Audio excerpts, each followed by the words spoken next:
Pregame.tv, we are back. Brady Kannon, myself, Steve Fezzik, breaking down NFL action. We're going to be talking Kansas City Chiefs, Indianapolis Colts, the one playoff game we know is going to sell out. Before we do that, condolences to Vegas runner, tragedy, Hilton contest, 31st place out of 1,000. Tremendous achievements.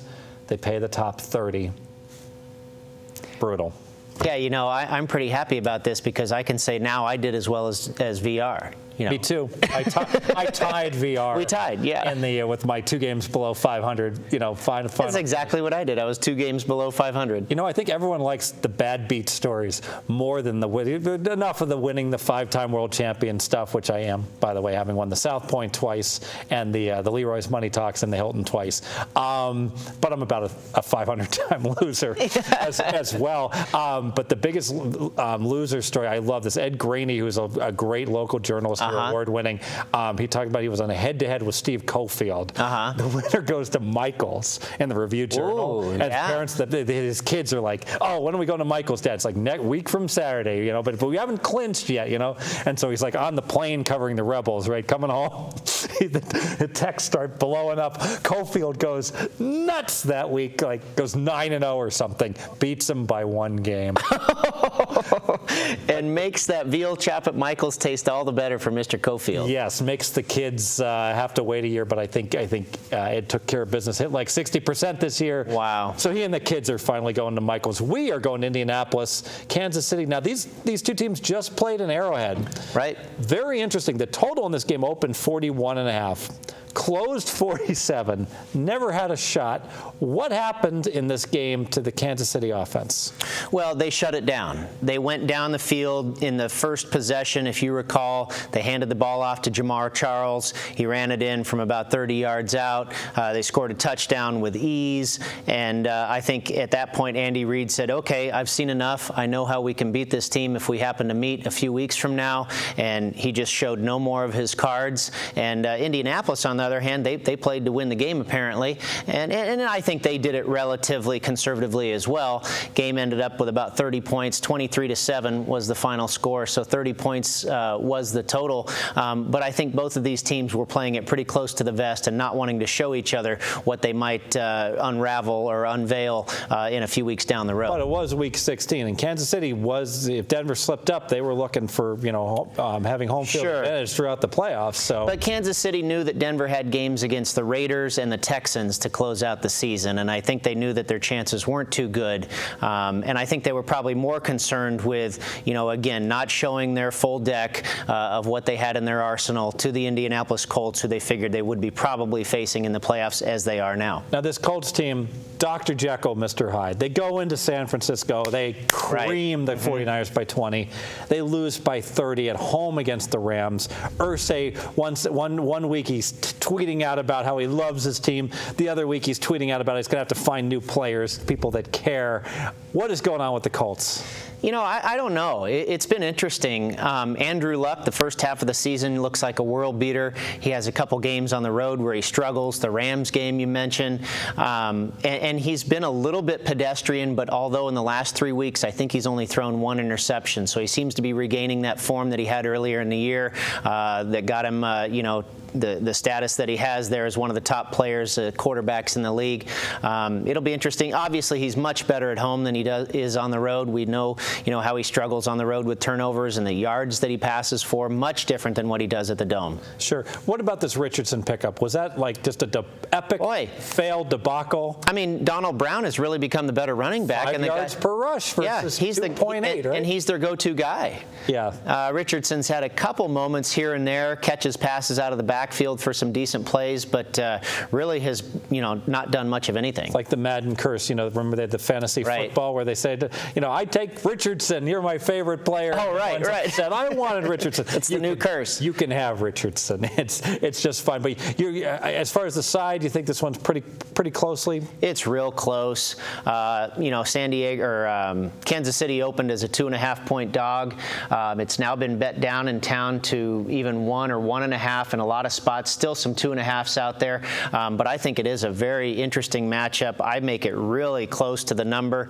I lean a little bit with KC, I think, because I think at the end of the day they are the better team, but they also have a much weaker schedule that they played this year. And then, of course, you've got Indianapolis at home, so this one's a tough one to call, I think, as far as a side. You're looking towards the total. You said they both played possum a little bit, so you're looking for a lot more points to get scored here in this game. Yeah, I figure if they play that game in Arrowhead a few weeks ago the way they're going to play on Saturday, they only needed 2 more scores to basically hit the total. Okay, so, that's why I think they will unleash everything. Of course, this is the playoffs, and I think you'll see some more scoring. And there's always a situation where if Indy gets up ahead, we don't envision that happening, but if it does, or if Kansas City gets up, there's no taking your foot off the gas in the playoffs. No, exactly. Keep going for the jugular. Frankly, I think the market absolutely loved the over the first time around, didn't get there. I like the way you're going on this one. Let's go ahead and make it official. All right, we're going to take a look at the Kansas City Chiefs visiting the Indianapolis Colts on Saturday in the wild card version of the NFL playoffs this weekend. And Alex Smith will take his team into Indianapolis to battle Andrew Luck and company.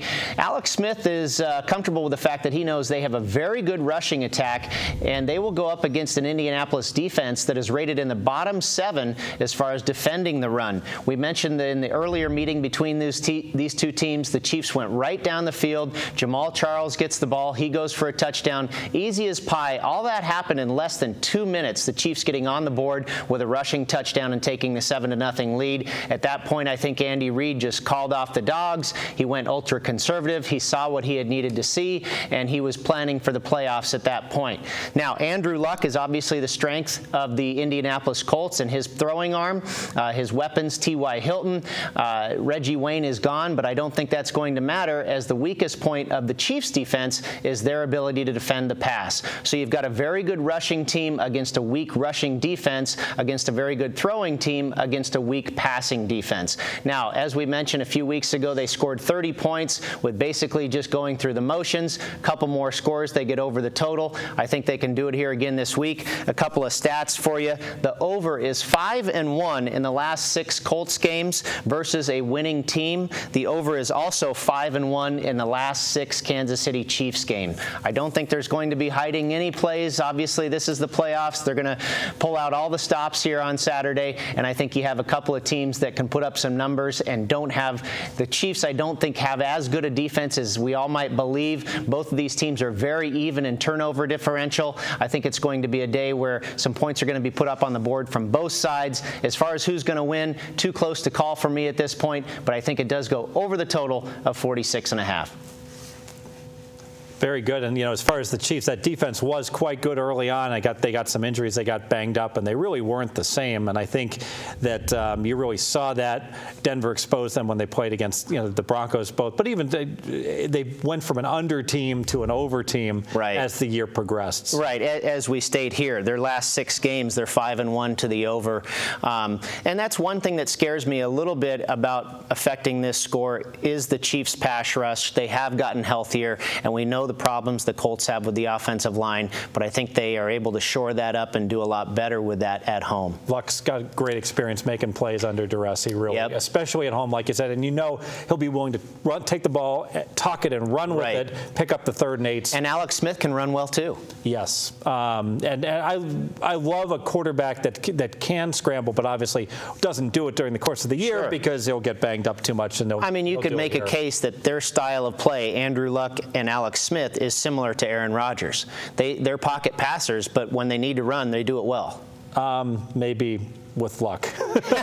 Well, I'm not saying an overall ability. I just said style. I understand. Style. A poor man's. All righty. So we're going to be breaking down more NFL playoffs here. Stay with us. We are going to Katy Perry. Hear me roar, Bengals. The Bengals, will they be champions? They're hosting the San Diego Chargers. They are still drinking from their New Year's miracle that got them in the playoffs. Stay with us. Pregame.tv.